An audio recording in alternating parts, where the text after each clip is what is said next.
আমি যদি ডিএমসিএন না হয়ে এইচএসসি 28 হইতাম, পুরো কলেজ লাইফে আমি কিভাবে পড়াশোনা করতাম যেন আমি আবারও ঢাকা মেডিকেল কলেজে চান্স পাই। আজকের এই ভিডিওতে ভাইয়া তোমাকে ঠিক সেই জিনিসটাই শেখাবো। এইচএসসি 28কে আমরা সুন্দর করে শেখাবো যে কলেজ লাইফে আমাদের কি করা উচিত, যাতে করে আমরা কলেজের এইচএসসিতেও A+ পেতে পারি এবং মেডিকেল ভর্তি পরীক্ষায়ও সেরা মার্ক নিয়ে ঢাকা মেডিকেল কলেজে আসতে পারি। ভাইয়াকে তুমি 20টা মিনিট একটু সময় দাও, মন দিয়ে শোনো, এবং এই ধরনের ভিডিও ভালো লাগলে পরবর্তী ভিডিওগুলো পাওয়ার জন্য অবশ্যই আমাদের ফেসবুক পেজ ফলো করে রাখবা এবং আমাদের ইউটিউব চ্যানেলটা সাবস্ক্রাইব করে রাখবা। কল্পনা বাদ দিয়ে যদি বাস্তবভাবে চিন্তা করো, তাহলে তোমার এবং ঢাকা মেডিকেল কলেজের মাঝখানে দুটো স্টেপ আছে। প্রথম স্টেপটি হলো বোর্ড পরীক্ষা। পুরো কলেজ লাইফে তুমি যা করবা তার ফলাফল এইখানে পাবা। তাহলে এইচএসসিতে GPA 5 এইটা আমাদের লাগবে। এটা ইনশিওর করা আমাদের জন্য সবচেয়ে বেশি গুরুত্বপূর্ণ। দ্বিতীয়ত, যখন তুমি এটা ইনশিওর করবা, তাহলে তোমার নেক্সট স্টেপ হবে মেডিকেল ভর্তি পরীক্ষা। 100 মার্কের একটা MCQ পরীক্ষা দিবা তুমি, এবং সেখানে তুমি যদি 80 মার্ক পাও এবং মোট মিলিয়ে যদি 180 মার্ক পাও, এখানে যেহেতু GPA-র ওপর 100 আছে, সো মোট মিলিয়ে 180 মার্ক পেলে তুমি ঢাকা মেডিকেল কলেজে চান্স পাচ্ছ বলে ধরে নেওয়া যায়। রিয়েলিস্টিক্যালি কল্পনা বাদ দিয়ে প্রথমেই চিন্তা করো যে কিভাবে আমরা GPA 5 পেতে পারি এইচএসসিতে। তাহলে আমাদের প্রথম টার্গেট হবে GPA 5 ইনশিওর করার জন্য যা যা করা প্রয়োজন, যেটা ভাই তোমাদেরকে একটু পরেই দেখাবো, ঠিক সেটা করা। এবং দ্বিতীয়ত, এমন কিছু করে রাখা যাতে মেডিকেল ভর্তি পরীক্ষায় আমরা 80 মার্ক পেতে পারি, এবং এই 80 মার্কের 60 মার্কের বন্দোবস্ত কলেজ লাইফে তুমি করে ফেলতে পারো, যেটা ভাই তোমাকে শিখাই দিব। আমাদের প্রথম স্টেপটাই হবে সিলেবাস প্ল্যান। পুরো এইচএসসি লাইফে কতটুকু সিলেবাস আছে, 13টি বিষয় আছে তোমার, এবং এগুলোকে এমনভাবে সাজানো যাতে তোমার টার্গেট থাকবে যে 12 থেকে 14 মাসের মধ্যে তোমার সিলেবাসটা শেষ করে ফেলা। এরপরে তুমি যেন টেস্ট পেপার সলভ করতে পারো, এইচএসসির জন্য ভালোভাবে প্রিপারেশান নিতে পারো, এবং এই পুরো সময়টুকুর মধ্যেই তুমি যেন মেডিকেলের জন্য প্রস্তুত হয়ে যেতে পারো। এখন সিলেবাস প্ল্যানটা কিভাবে করতে হয় সেটা ভাইয়া তোমাকে একটা স্যাম্পল দেখায়। দেখো, এইখানে আমরা তোমাকে একটা টার্গেট দিয়েছি যে তুমি সাইকেল 1 মানে বলতে গেলে 1 মাসে, তখন তুমি দেখো পদার্থবিজ্ঞানের প্রথম পত্রের একটা অধ্যায় পড়বা, দ্বিতীয় পত্রের একটা অধ্যায় পড়বা, জীববিজ্ঞানের প্রথম একটা অধ্যায় পড়বা, দ্বিতীয় পত্রের একটা অধ্যায় পড়বা, এবং রসায়নের প্রথম পত্রের একটা অধ্যায় পড়বা, কেন রসায়নের অধ্যায়গুলো অনেক বড়। এখন চিন্তা করো, তোমার কি এরকম একটা প্ল্যান আছে যে মাসে মাসে আমার কয়টা অধ্যায় শেষ করতে হবে? এখানে যেমন ভাইয়া আমাদের ব্যাচের জন্য ওদেরকে দিয়েছি যে তোমার 5টি অধ্যায় 1 মাসে শেষ করতে হবে, এবং এটা করতে গেলেও তুমি দেখবে অলরেডি 12-14 মাস চলে যাচ্ছে। তোমার কিন্তু এর মধ্যে কলেজে পরীক্ষা আছে, তোমরা এগুলো চিন্তা করো না, সেখানে 1 মাস নষ্ট হয়। তাহলে অনেকগুলো পরীক্ষা কিন্তু তোমাকে দিতে হবে পুরো কলেজ লাইফে, তো সেগুলোর জন্য কিন্তু তোমার সময় যাবে। সেটা তোমাকে বাদ দিয়ে দিলে তুমি দেখবা যে তোমার একাডেমিক ইয়েতে তুমি 15 মাস পাচ্ছ হয়তো।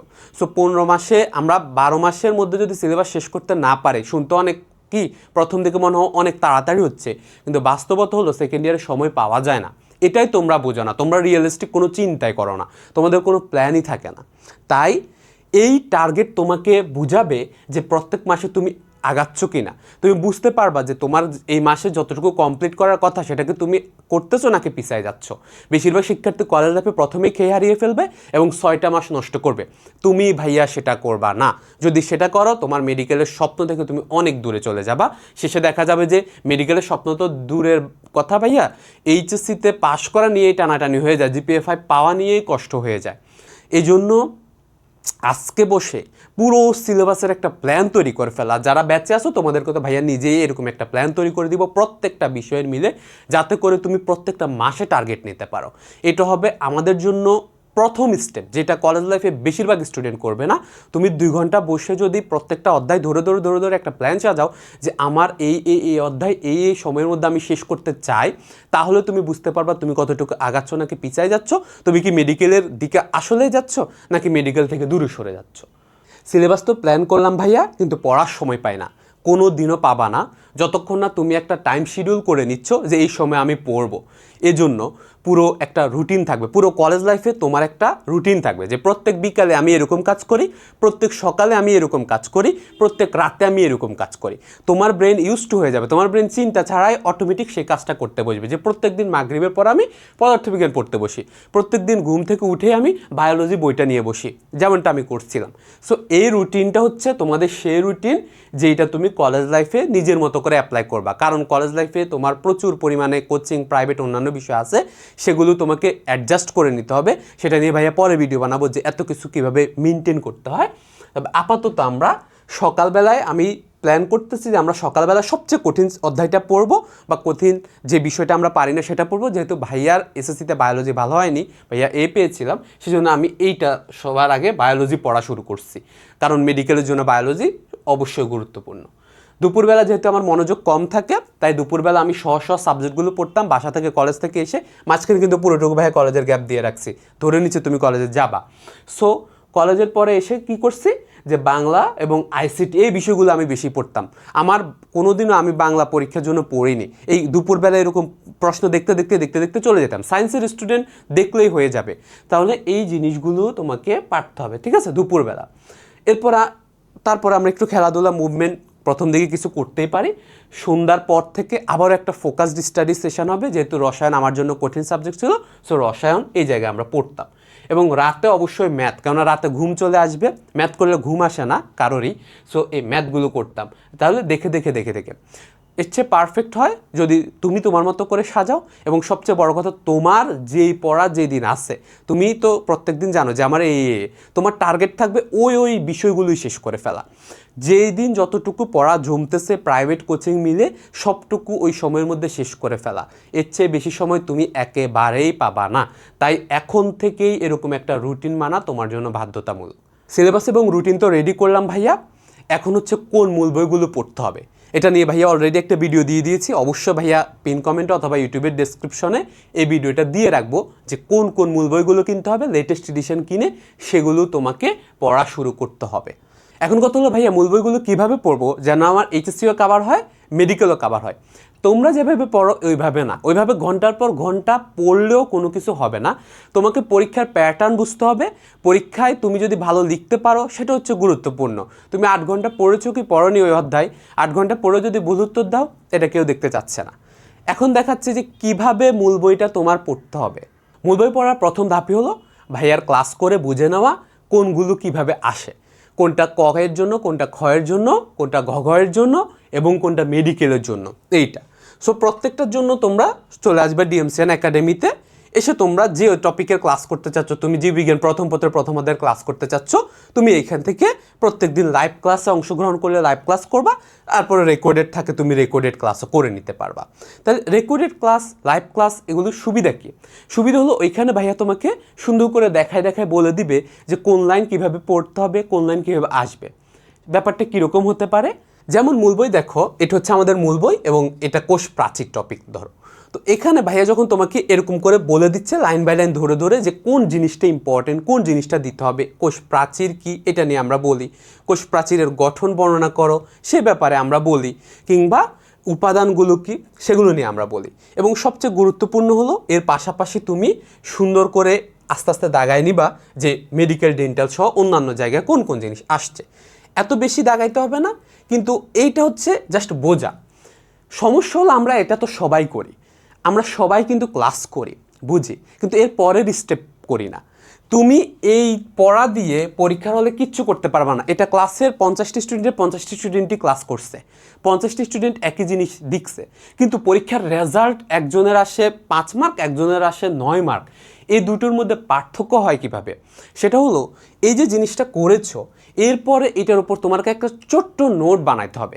দেখো এই জিনিসটা কতটা অগোছালো, এখানে তুমি কোনো লাইন বোঝা যায় না, বা কোনটা কি ইম্পর্টেন্স তো বোঝা যায়, কিন্তু কিভাবে মনে রাখবো সেই জিনিসটা থাকবে না। সো এরকম হজবরল জিনিস মাথার মধ্যে নেওয়া যাবে না, এগুলো কেবলমাত্র দেখার জন্য, ক্লাস করার জন্য।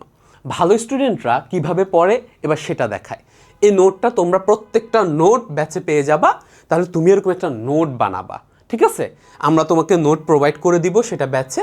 দেখো তাহলে এইখানে সুবিধা হলো যে তুমি এতক্ষণ ধরে ওইখানে যা বোঝা যাচ্ছিল না বইয়ে, এইখানে স্পষ্ট করে সেই জিনিসটা বোঝা যাচ্ছে যে আবিষ্কার করেছেন কে, কোথায় থাকে এবং কোথায় থাকে না, যেটা মেডিকেলের জন্য অত্যন্ত গুরুত্বপূর্ণ কথা এই জায়গায়, এবং কার কী উপাদান যেগুলো মেডিকেল ভর্তি পরীক্ষায় এসেছে, আসে কোত্থেকে, উৎপত্তি, এর প্রধানতম কাজ কী, এবং যেটা গুরুত্বপূর্ণ যে এর প্রত্যেকটা স্তরের মধ্যে কি কি কি কি আছে। তাহলে তুমি এইটা হচ্ছে তোমার সেই নোট যেটা তোমাকে স্পষ্ট করে দিবে, যেটা ডিফাইন করে দিবে একটা শিক্ষার্থী পড়ছে ভাইয়া পারি না, মনে হয় না, শিওর না, এইটা থেকে তুমি একজ্যাক্টলি বলতে পারবা যে কোথায় কি আছে। সবাই বলবে কোষ প্রাচীরের উপাদান কি, তোমরা বলবা সেলুলোজ। কিন্তু যখন প্রশ্ন করা হয়েছিল যে ছত্রাকের, তখন উত্তর হচ্ছে কাইটিন, ছত্রাকের সেলুলোজ না। এই যে স্পষ্ট করে কথা বলতে পারা, স্পষ্ট করে লিখতে পারা যে কার উপাদান কোনটা। আমরা বলি কোষ প্রাচীরের মধ্যপর্দার উপাদান কি, বলে যে ভাইয়া সেলুলোজ। মধ্যপর্দার উপাদানের সেলুলোজ নামে কোনো কথাই নেই, সেলুলোজ হচ্ছে প্রাথমিক প্রাচীরের উপাদান। তাহলে এই যে মধ্যপর্দা, এটার মধ্যে এগুলো হচ্ছে পেকটেন। দেখতে পেয়েছো না, বুঝতে পেরেছো না? এইটাই হচ্ছে পার্থক্য, যে তুমি প্রত্যেকদিন ক্লাস করার পরে এরকম একটা জিনিসই শিখবা, যাতে করে তোমার পুরো কনসেপ্টটা ক্লিয়ার হয়ে যায়। এখন এই নোটগুলো তুমি কই পাবা? চলে আসবে আবারও ডিএমসিয়ান একাডেমিতে, যেই টপিকের নোট চাচ্ছ সেই টপিকের মধ্যে কোষের গঠনের মধ্যে এখানে ক্লিক করলে তোমার নোটগুলো তুমি পেয়ে যাবা। তাহলে মূল বই পড়ার ক্ষেত্রে আমাদের কাজ হবে কি, প্রথমত ক্লাসগুলো করা, যাতে করে আমরা বুঝতে পারি কোনটা কিভাবে পড়তে হবে, যেটা তোমরা সবাই করো। কিন্তু দ্বিতীয় যে কাজগুলো, যে বইয়ের লাইন বাই লাইন যেন পড়তে পারি আমরা, সেই জন্য ভাইয়ার ক্লাসে তো ভাইয়া লাইন বাই লাইন পড়াচ্ছে, তুমি যেখানে যাও সেখানে যেন লাইন বাই লাইন পড়ায়। তাহলে তুমি লাইন বাই লাইন ধরে ধরে ধরে ধরে পড়লা এবং সেটা বুঝে নিলা যেটা ক খ গ ঘ কোন অংশে পড়বে, এমসিকিউর কোন অংশে পড়বে, মেডিকেলের কোন অংশে এসেছে কিনা, সেটা তোমার আইডেন্টিফাই হয়ে গেল। এরপরে তুমি একটা সুন্দর নোট করবা, অথবা এখানে নোট পেয়ে যাবা।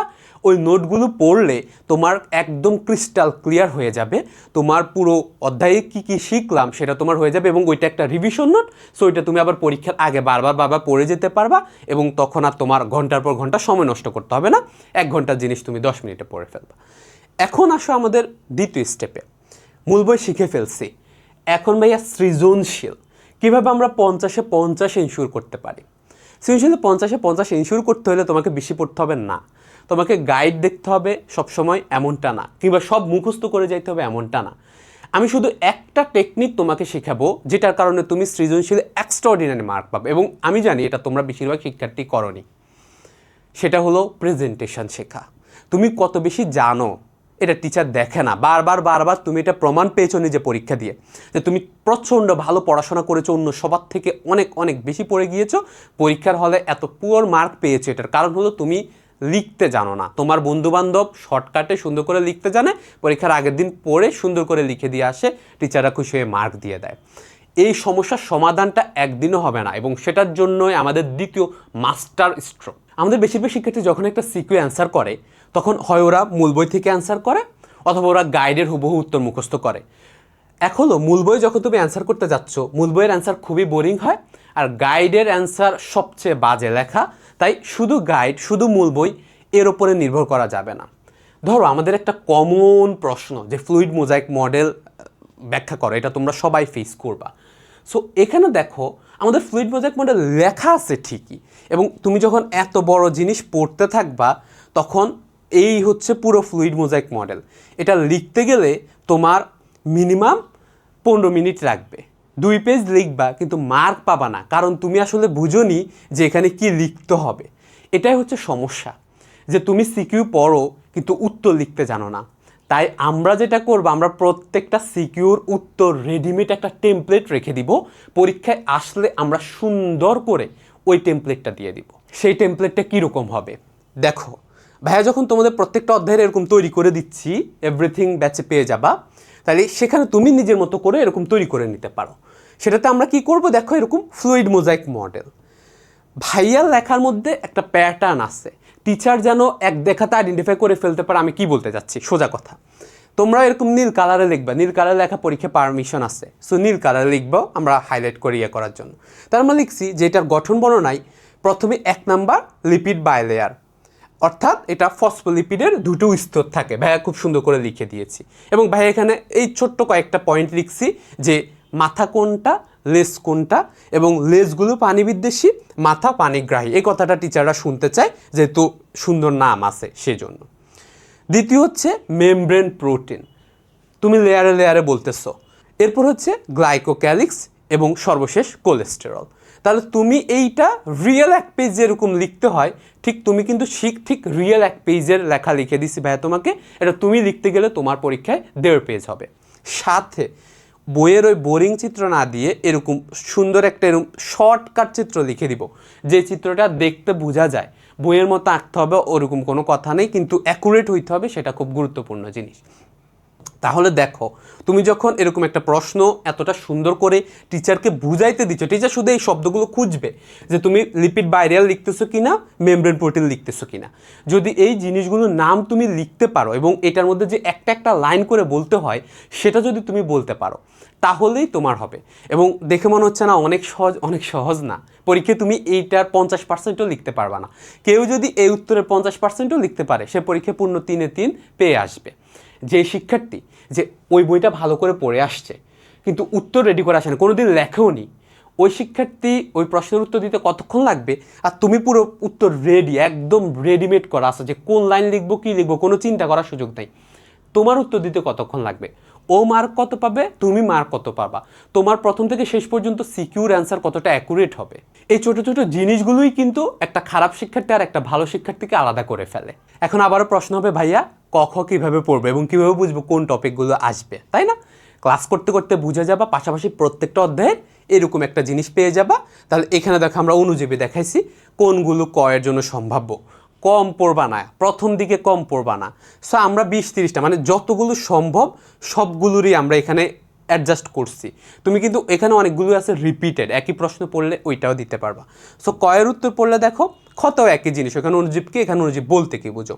তাহলে মোস্ট প্রবাবল খ কতগুলো হইতে পারে সেগুলো তুমি জেনে গেলে, এগুলো যখন তুমি আগে আগে দেখবা তুমি কিন্তু রেডি থাকবা যে এই ব্যাপার। এখন হচ্ছে গয়ের জন্য উচ্চতর দক্ষতার জন্য যে কী কী প্রশ্ন হতে পারে, ভাইরাসের বৈশিষ্ট্য, ব্যাকটেরিয়ার গঠন বৈশিষ্ট্য গুরুত্ব, আর ম্যালেরিয়া পরজীবী, যেটা অণুজীবে আসলে দেখতে পাবা। এবং এবারও দেখেছো যে যতগুলো সাজেশন দিয়েছি হুবহু ঠিক সেম জিনিসটা আসছে। তাই প্রত্যেকটা অধ্যায়ে তোমার একটা গাইডলাইন আছে, সিকিউ কী পড়তে হবে, কিভাবে পড়তে হবে, কিভাবে রেডি করে রাখতে হবে, এভরিথিং শিখাই দিছি। এখন তোমার কাজ হচ্ছে শুধু এক্সিকিউট করা এবং সিকিউতে সৃজনশীলে 50-এ 50 নিয়ে আসা। এরপর আসো এমসিকিউ কী করব। যে শিক্ষার্থী মেডিকেলের জন্য প্রিপারেশান নাই, ওর এইচএসসির এমসিকিউতে 25-এ 25, ও এইচএসসির এমসিকিউতে হায়েস্ট মার্ক পাবে। যেখানে সে মেডিকেল অ্যাডমিশনের এমসিকিউগুলো পড়ে ফেলতেছে, সেখানে এইচএসসির এমসিকিউ তোমার কাছে মনে হবে জেনারেল কোয়েশ্চেন। তুমি লাইন বাই লাইন পড়তেছো, প্র্যাকটিস করতেছো, বোর্ড প্রশ্নগুলো প্র্যাকটিস করে ফেলবা এবং এরকম একটা প্র্যাকটিস বুক পেয়ে যাবা, যেখানে তুমি ধরে ধরে প্রত্যেকটা অধ্যায়ের প্রত্যেকটা টপিক, সেটা ফিজিক্স, কেমিস্ট্রি, বায়োলজি, যে কোনো অধ্যায়ের একদম টপিক ধরে ধরে ওই অধ্যায়ের বোর্ডে, মেডিকেলে, ভার্সিটিতে, যে কোনো জায়গায় যতগুলো প্রশ্ন আসছে সেই জিনিসগুলো তুমি এখান থেকে পড়ে ফেলবা, ঠিক আছে?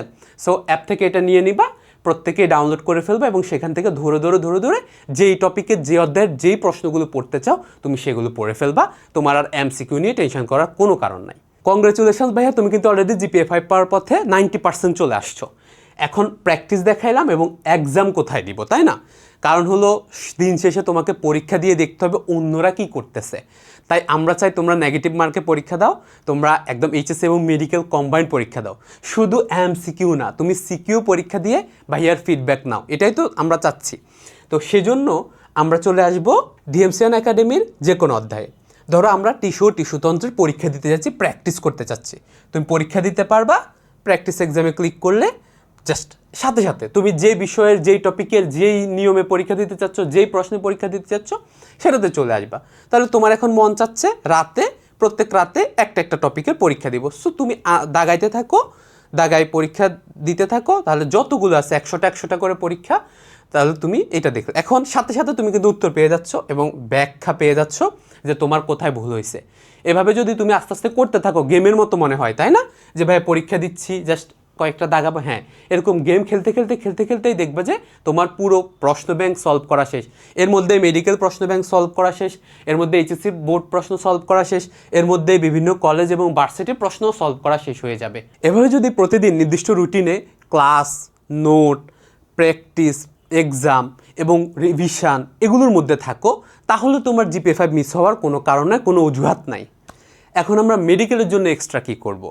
মেডিকেল অ্যাডমিশন প্রিপারেশান এইচএসসির জন্য আমরা এক্সট্রা কিছু করার দরকার নাই। এতক্ষণ ধরে যা পড়াইছি এর মধ্যে ভাইয়া অনেক জিনিস ইন্ট্রোগেট করেই দিছি, তোমরা খেয়াল করনি।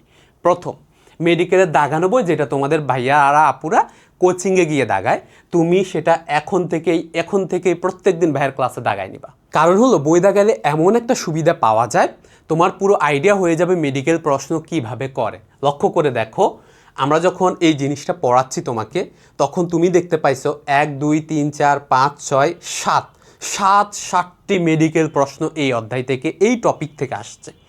তার মানে হলো এই চারটা কতটা গুরুত্বপূর্ণ এটা তোমাদের কাছে পুরো ক্লিয়ার হয়ে গেল। এবং তোমার এই 7টা প্রশ্নের মেডিকেল প্রশ্নের কিন্তু রিভিশন হয়ে যাচ্ছে, প্র্যাকটিস হয়ে যাচ্ছে। তোমার আলাদা করে কোয়েশ্চেন ব্যাংকের দিকে তাকাইতে হচ্ছে না, যদিও সেটা তো তুমি করবাই, ওইটাই এর মধ্যে হয়ে যাচ্ছে। তুমি এর ওপর পরীক্ষা দিয়ে ফেলতেছো, তুমি খেয়ালও করতেছো না তুমি মেডিকেল ভর্তি পরীক্ষার প্রশ্নগুলো দিয়ে ফেলতেছো, তাই না? একইভাবে দেখো তাহলে যে লাইনগুলো যখন মেডিকেল ভর্তি পরীক্ষা এসেছে, শুধু এই টপিক থেকে কতগুলো প্রশ্ন আসছে, তখন তোমার বোঝা যায় যে মেডিকেল কোন লাইনগুলোকে টার্গেট করে, কোন বিষয়গুলোকে টার্গেট করে। তাহলে এইচএসসির পড়াশোনায় যদি তুমি একটু মনোযোগ দিয়ে পড়ো, একটু সময় নিয়ে পড়ো, এরকম একটু দেওরে ধরে লাইন বাই লাইন ক্লাসগুলো করো, তাহলে কিন্তু তোমার মেডিকেলের জন্য এক্সট্রা করে আর কিচ্ছু দাগাইতে হচ্ছে না। সেম জিনিসই কোচিংয়ে ঘন্টার পর ঘন্টা ধরে তোমাকে দাগাই দিবে। সেকেন্ড হলো medical based exam. Medical based এক্সামে মেডিকেলে যেরকম নেগেটিভ মার্কিং থাকে, এখানে নেগেটিভ মার্কিং থাকবে। আমাদের প্রত্যেকটা এক্সাম সিস্টেমে নেগেটিভ মার্কিং তোমাকে ফেস করতে হবে। অর্থাৎ তুমি আন্দাজে ভুলভাল দাগানোর অভ্যাস এইচএসসিতে যেমন করো, এখানে এটা করবা না, সমস্যা কি, এরকম মানবা। এবং প্রত্যেকটি প্রশ্নের মধ্যে আমরা 60% দিই এইচএসসির এবং 40% দিই মেডিকেলের। এবং অনেকগুলো কিন্তু ওভারল্যাপ করে, যেগুলো এইচএসসির মতো আসার, মেডিকেলে আসার মতো, এরকমও দুটোই। তাহলে এগুলো তোমার শেখা হয়ে যাচ্ছে। এবং কোচিংয়ে যে প্রশ্নগুলো করে তোমাদের সেকেন্ড টাইমার আপু ভাইয়ারা যেভাবে পরীক্ষা দেয়, যে কঠিন প্রশ্নগুলো, সেগুলো তুমি এখানে ফেস করবা। তুমি প্র্যাকটিসে এগুলো ফেস করবা, রিভিশন নিজে প্র্যাকটিস এক্সামে ফেস করবা, এবং রেগুলার এক্সামগুলো তো এই জিনিসটা ফেস করবা।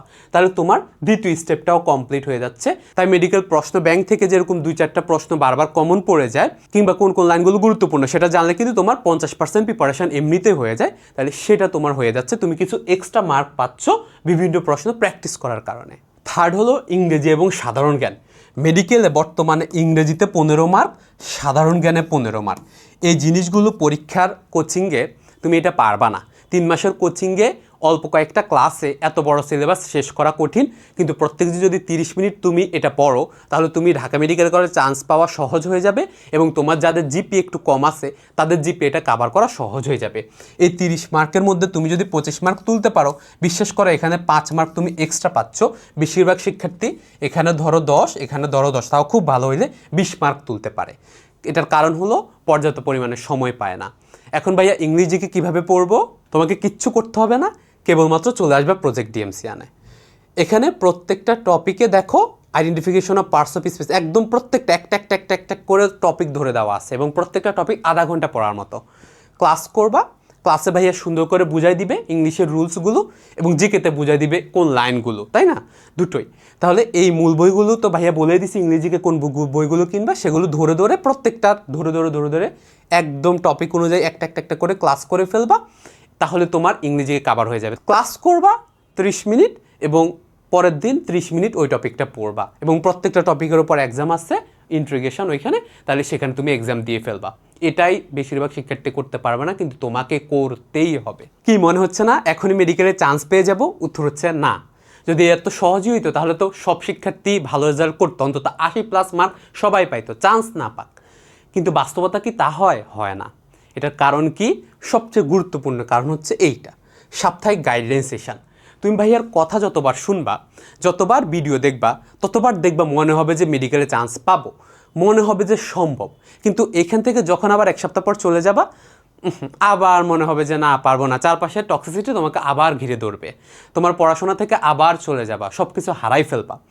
এটা থেকে সমাধান একটাই আছে, পুরো প্রজেক্ট ডিএমসিয়ানে প্রত্যেক সপ্তাহে তুমি ভাইয়াকে পাবা। আমরা এক্সাম নেওয়ার পর শুক্রবারে একটা গাইডলাইন সেশন নিই, সেখানে তোমার কি কি প্রবলেম, কিভাবে তোমাদের সমস্যা, কিভাবে সব কিছু মেডিকেলের ভিতরে কি বাইরে কি এভরিথিং গল্প করি। আমাদের শিক্ষার্থীদের সব কিছু মুখস্থ আছে যে মেডিকেলে কি ঘটে কি ঘটে না, যেগুলো সবসময় ভিডিওতে বলা হয় না। অর্থাৎ তোমার ওভারঅল পারফরমেন্স এবং সবসময় তুমি একটা মেডিকেল ভাইয়ার মেন্টরশিপে থাকতেছো, অ্যাক্সেস পাচ্ছ, তোমাকে আলাদা কোনো মেন্টরশিপ কোর্স করতে হচ্ছে না, কিছু করতে হচ্ছে না, সবসময় তুমি ভাইয়ের সাথে হোয়াটসঅ্যাপে কানেক্টেড থাকতে পারতেছো। এটা হচ্ছে সবথেকে বড় সুবিধা, যে ভাইয়া যখন অন্যদের সাথে যারা তোমার মতো তাদের সাথে তুমি প্রতিযোগিতা করতেছো, তাদের সাথে তুমি পড়তেছো, তাদের মতো তুমি চেষ্টা করতেছো এবং প্রত্যেক সপ্তাহে থেকে নিজেকে রিচার্জ করে নিচ্ছ, যে এক সপ্তাহে তুমি একটু খেয়ে হারাই ফেলতেছো, আবার পরের সপ্তাহে তোমার চেষ্টা আছে যে নেক্সট এক্সামে আমি সবচেয়ে ভালো মার্ক করবই, এরপর আবার একটু খেয়ে হারাই ফেলতেছো, এবার এই সপ্তাহে খারাপ হবে, পরের সপ্তাহে আবার ভালো করবো। এভাবে তোমার পক্ষে কখনো পুরো মাসের পর মাস নষ্ট করা সম্ভব হবে না। ধীরে ধীরে ধীরে ধীরে একবার একটু সামনে যাবা, আবার একটু পিছায় পড়বা, আবার একটু সামনে যাবা, এভাবে ভাইয়া তুমি গন্তব্যে পৌঁছে যাবা ইনশাল্লাহ। এখন মনে হতে পারে ভাইয়া এত কাজ, সত্যি বলতে আসলেই এত কাজ, কিন্তু সমস্যা হলো আমাদের কোনো অর্গানাইজড সিস্টেম নাই। দেখো একটা গেম খেলা কত সহজ, কারণ স্টেপ বাই স্টেপ আছে।